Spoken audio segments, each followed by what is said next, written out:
I wanted to talk about the Rubbermaid Brilliance leak-proof storage containers, and get this out of the way. We're all familiar with the old red top ones. I have an entire pantry full of them, but now it's time to take a look at maybe the next step up with the Brilliance. First thing you should know when you get this, when it says 6 pieces, what it means is 3 containers and 3 tops. So anytime you see that, keep that in mind.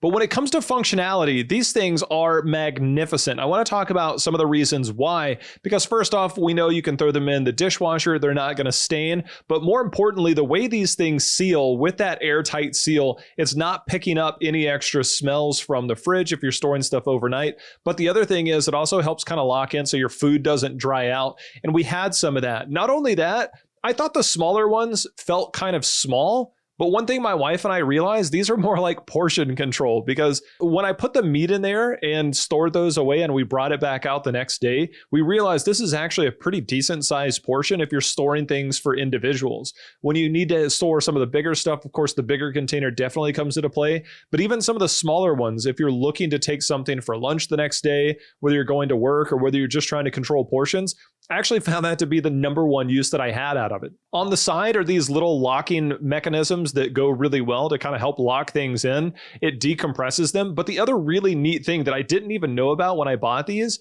is that if you lift those lids up, or the snap-on clips, there's little vent holes. So you can actually throw these in the microwave and it has vent holes in there so it doesn't build up the moisture in there and it's not going to build up the pressure. So you can actually put those in there if you lift those up. So there's a lot of really cool things to this.